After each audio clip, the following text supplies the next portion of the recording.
Hello guys, let's talk today about the Locly smart lock beeping. So I was trying to open my door and also close my door and I start hearing this beeping, okay?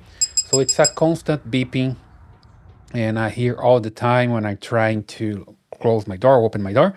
And then I just realized that I need to replace the battery. That's the problem, right? When I come here into the Locly app, I see here my front door. When I just click here, it connects to the door. I hear a beep there and I see the message to low battery. So please change battery. I need to replace the battery and I'm ready to go. So it's pretty simple.